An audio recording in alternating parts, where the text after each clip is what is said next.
Hey guys, Charlie here. Welcome to Level 1 Session 4 of the Complete Beginners Online course. This time we're taking a little bit of a look at practice and how to get the best out of your practice time, whether you have 5 minutes or 2 hours.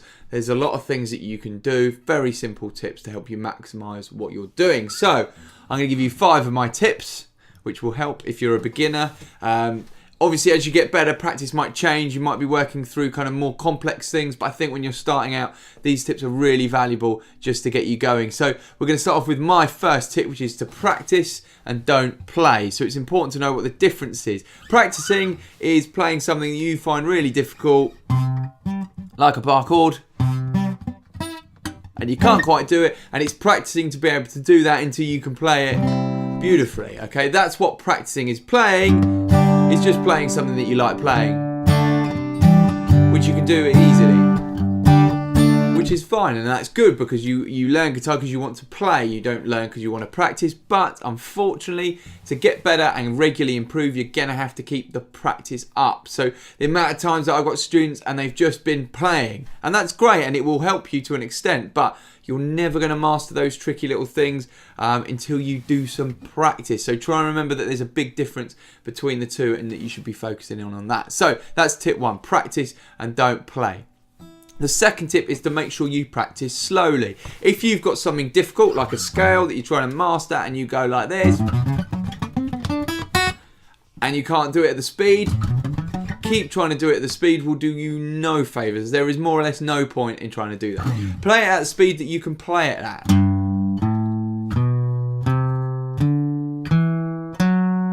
A nice comfortable speed. Speed is really only something that comes once you can play slowly. Really, that is the only way. So if you can't play it slowly, really I just say you can't play it at all. You can't play it. So learn to play it slowly. Take your time. People just rush into chords and they rush into it. There's no point. Just do it slowly. Okay, if you can't play it slowly, then you can't do it. All right, whatever you're working on, slowly, relaxed, patient, you're never going to get anywhere. Even the guys that can play at 300 miles an hour all over the fretboard can also do it really slowly. So bear that in mind, that it is about playing slowly a lot of the time. Okay, so that's tip number 2, practice slowly. Third tip is to keep it specific.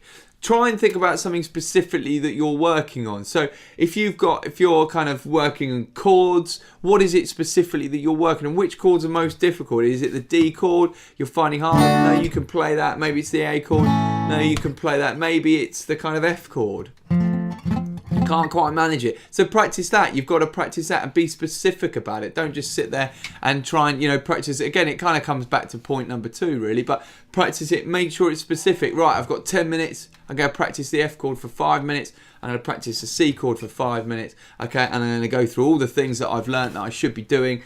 And just keep repeating it, okay? Repetition is an enormous part of learning. It's probably, for me, it's the biggest thing. Repetition, boring as it is, you've got to do it because it's the only way that your brain can learn how to learn all these things, and it's the only way that really you can do it. So repetition. So remember that. Keep it specific. Keep your practice specific, even if it's 5 minutes. 5 minutes of specific practice is better than an hour of complete noodling. Honestly, it makes such a difference. 5 minutes is a long time when you're being really specific. All right. So that's number 3. Number 4 is give yourself some targets. So even if they're little targets, personal targets, you say, right, I've got a month. I'm going to practice twice a week. And by the end of that month, I'm going to know all my major chords and I'm going to be able to change between them without breaking my strumming pattern. Something like that. Or I'm going to be able to play this week. I'm going to practice 4 times this week. And by the end of the week, I'm going to be able to play it. And that's the end of it. Okay, giving yourself targets. Even if it's just saying that you're going to practice 4 times this week, that's going to come on to point number 5 in a minute. That really helps. Targets are a great thing to work towards. That's why grades can be useful for you. It might not be your thing, but they're always cool because it means you've got a target and you've got a beginning and you've got an end. So bear that in mind. Give yourself a target, whether it's like a little diary or a notebook or a reminder on your computer or phone or whatever it is.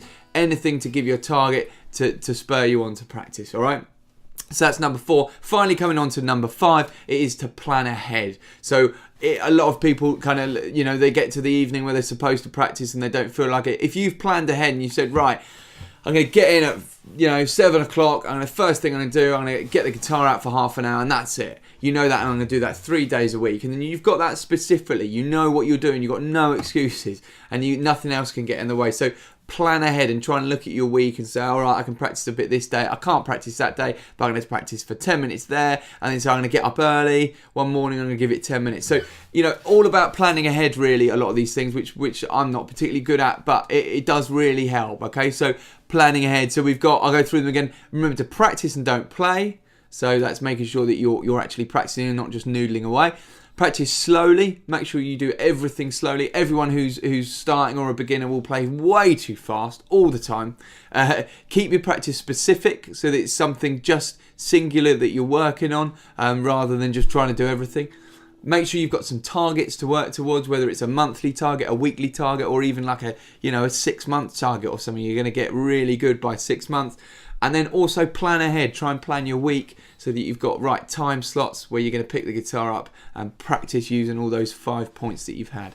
So hopefully you're getting really excited about looking forward to playing if you haven't started already. But those practice goals will hopefully help you get you motivated if you already are a player, or I hope you get you excited if you're looking forward to picking it up. So remember those points, write them down, get planning your schedules, and I'll see you on the next one. All right.